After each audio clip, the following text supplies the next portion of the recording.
To date, we're going to teach some very popular, modern techniques. First is the backhand sideswipe. Second is the backhand to the wide angle. And finally, the hook loop. We'll be focusing on these three techniques. Let's start with the sideswipe. Both penhold and shakehand players can do it, but it's actually easier for penholders. First, let's discuss which balls to use the sideswipe on during a match. First, it can be used against any ball with a component of backspin. Can you use it on topspin? Yes, but the resulting shot won't be very spinny. The first major threat of this shot is that a standard push against it can easily go long when you try to force it. The benefit of the sideswipe is that you can apply maximum force without a high risk of error. Because the lateral force is significant, you can maximize your spin, power, and touch. So, the first benefit is that against a high-quality ball, you can return with equal quality. This is unlike a standard receive where a high-quality serve forces you to play soft and passive. Second, contacting the side of the ball is much less susceptible to spin than contacting the back. The sideswipe contacts the ball on its side, the right side for a righty, not directly behind it. This makes it an effective way to neutralize spin. The third benefit is making your opponent uncomfortable. Many amateurs focus only on getting the ball on the table. They feel they've hit a good shot just because it landed, but that's not effective. How do you make your opponent uncomfortable? When I push, I want to make your loop awkward. When I attack, I want to make your block awkward. We don't think about this enough. This leads to playing well but still losing matches. This is where the advantage of the sideswipe lies. We've taught this technique before, but after watching recent pro matches, I want to give you an upgraded version based on the European players. Key point 1, the sideswipe is executed either on the rise or on the fall of the bounce, never at the peak. You see, the timing is either very early or very late. So, avoid hitting the sideswipe at the top of the bounce. This is very important. I've observed that the pros are always hitting it either on the rise or on the fall. So you can start by varying your tempo to make your opponent wonder why your shots are sometimes fast and sometimes floaty. I think this is a key detail we previously overlooked. That's the first point. Second point, a great thing about the sideswipe is that you can use it on any ball in the center zone. Even on a ball to the middle, the mechanics are the same. In fact, the concept is the same as a serve. For example, if a serve comes here, the way I sideswipe it back is just like hitting a backhand serve. Essentially, you're turning their serve into a backhand serve of your own. How could that not be awkward for them? It's really hard to time the return. This sideswipe doesn't just produce sidespin backspin. It can also produce a less spinny ball, which proves you can use the same motion to create both sidespin backspin and sidespin topspin. If you just push forward slightly, it becomes a half-spinny, half-dead ball. If your opponent treats it as heavy spin, their return will go long. So that's the beauty of the sideswipe. When you sideswipe, think of it as returning their sidespin with your own backhand serve. That will make it easier to execute. Don't think of it as a push. The third key point is to direct your force towards the center line of the table. And when you sideswipe, the trajectory is naturally brought down low. The arc must be low. It should be either late and low, or early and fast. You must create a large contrast in tempo. Late timing, early timing. Let me ask a key question. What is the dominant part of this motion? The wrist, fingers, or forearm? Notice that my racket angle barely changes. The motion is generated by the forearm. It's not about flicking the wrist around. Amateurs tend to use too much wrist. Keep your wrist stable. The power comes primarily from the forearm. The wrist isn't generating the snap or friction, the forearm is what controls the ball. Also, make the motion big, not small. If it's too small, the ball won't curve, it will be slow, and it won't be a threat. Next, let's learn the backhand to the wide angle. It used to be Fan Zhendong's signature, but now both European and Chinese players use it frequently. They serve, and as soon as the ball comes back, they flick it wide. This wide-angle shot is most often used when an opponent pulls you to your forehand and then suddenly attacks your backhand. If you're both in a standard backhand-to-backhand rally, changing to the wide angle isn't very effective. An adult can reach it just by extending their arm. So it's usually used when moving from forehand back to the backhand corner, or against a ball to the middle. If they return with their backhand, it opens up the wide angle again. Let me teach you how to execute this shot. First, to hit a wide angle, whether to the cross court or down the line, the principle is that you must not hit the back of the ball. If you do, you have to control it with your forearm, which is very difficult.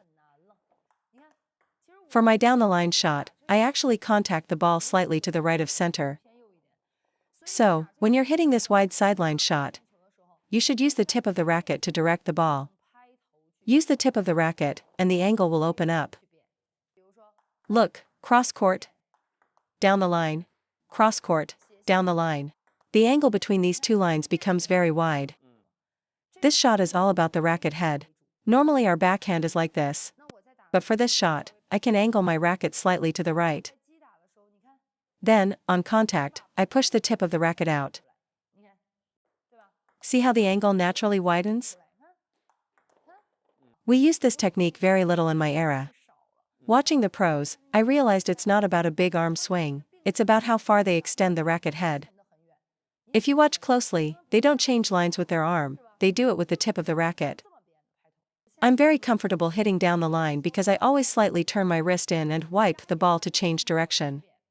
This works especially well against high-quality shots. The harder they hit, the easier it is for me to redirect. I'm not affected by their power and can still hit the sideline. So, for wide-angle shots, remember this.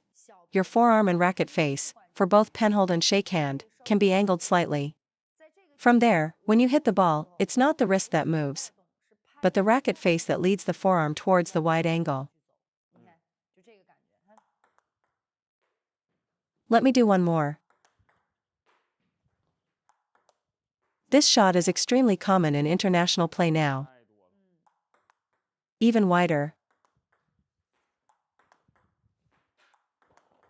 Let's talk about two trends in backhand play, from my professional perspective. The first is about placement. Take the aggressive down-the-line change as an example. In the past, we would just push or block it. How is it done now? Now, it's an active, aggressive shot. I think this is something amateurs really need to practice. The second trend is what I just mentioned, hitting wide angles from the backhand side. Nobody is just brushing the back of the ball on their backhand anymore. There's a sense of prying or whipping when they rip the backhand. The third major backhand trend is that the tempo is getting faster and faster. It's obvious that when a player loses, it's almost always because their opponent suppressed them with speed. They're always a fraction of a second too slow to attack. For instance, if they start backing away from the table or their racket comes up high to block, it's because they're late. I feel that in rallies, everyone needs to increase their backhand speed. Many amateurs hit the ball too late. Look, amateurs hit at this point in the trajectory. But now the pros are hitting at this point. The pace is instantly faster. It's very obvious now. It's all about this early contact point. Even if a player is positioned here, they're still taking the ball early. The late contact point is gone. In the era of Waldner and Grenke, and even for many of our male players back then, they would hit at a later point. Now, even from mid-distance, they are taking the ball early. So for the backhand of the future, first, it's about how to achieve quality in your placement, not just hitting spots. Second, it's about how to dominate the tempo. This will be a focus of my future coaching. The current strategy is clear: serve right side spin, prepare for a full table forehand attack. Serve left side spin, prepare for a full table backhand attack. It's a complete system. It's incredibly defined. So, serving backhand from the middle of the table is the inevitable trend and a key part of our future coaching. I want to emphasize that if you serve to their backhand, they will most likely return the ball to your forehand side. With a standard rally shot to that position, for an adult player, it has almost no effect. They can block it back easily. So, against topspin, should we learn a hook loop?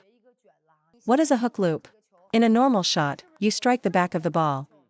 But for the hook loop, I keep my arm and forearm from opening up, and brush the ball with this inward motion. That is a hook loop. It has side spin. It's very spinny. When we do a hook loop, the forearm and racket face don't open up backwards. Instead, they form this closed, inward angle. You always keep the ball cupped and loop it like this.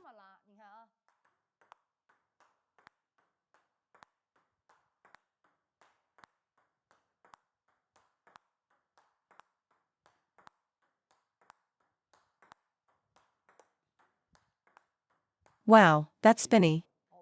This can't be your main looping technique. Meaning, you can't use it for every shot. You use it occasionally. For example, you serve sidespin topspin, they return to your forehand, then you can use the hook loop.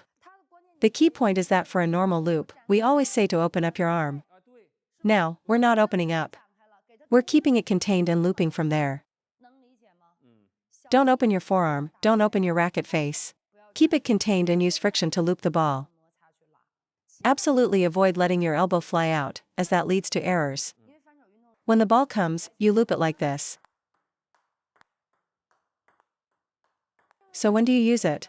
For instance, when your opponent's service receive goes to your forehand. I feel this is very hard for the opponent to block, because it kicks unpredictably after bouncing. See? The first bounce is here, not in the usual spot over here. The second bounce is the tricky part. After it lands, they can't possibly hit it on the rise. By the time the ball gets to them, it's already at the sideline, which makes it very difficult. This also applies to your reverse pendulum serve. They are very likely to return it to your forehand. Because returning a hook serve to the backhand is very difficult, a simple block will usually send it to the forehand side.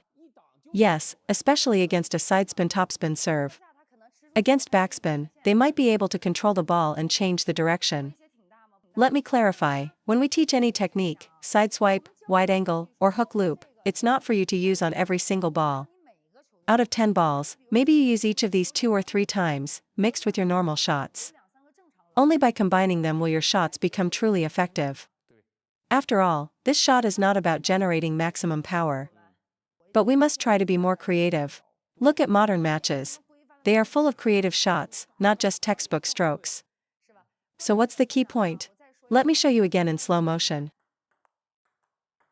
Okay, even slower. It's a feeling of hugging the ball. Don't open up and meet the ball head on. Hug it. Watch as the ball comes. Okay, let's do a proper one.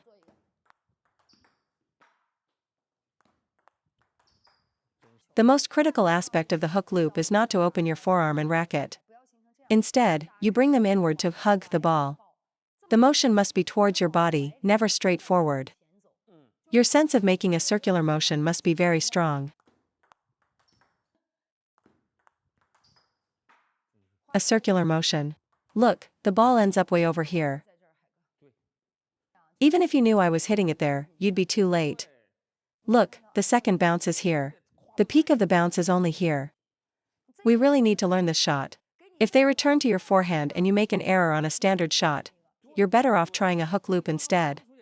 I'm not actually using much power. I'm just focusing on that feeling of hugging the ball as I loop it. Hug it.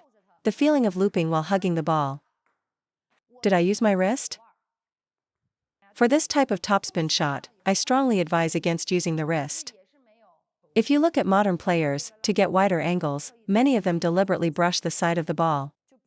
Don't just hit the back of the ball. Even when looping a normal backspin ball, you should contact it slightly off-center. If you only contact the direct back of the ball, the shot becomes more of a push. Your hand will naturally want to push forward. If you wrap around the ball slightly, your trajectory will be much better. Don't overdo it for a normal power loop, but if you want that sideways kick, you can wrap around the ball more. Alright? Go practice these 3 techniques. The backhand sideswipe, the high-quality wide-angle backhand, and the forehand hook loop.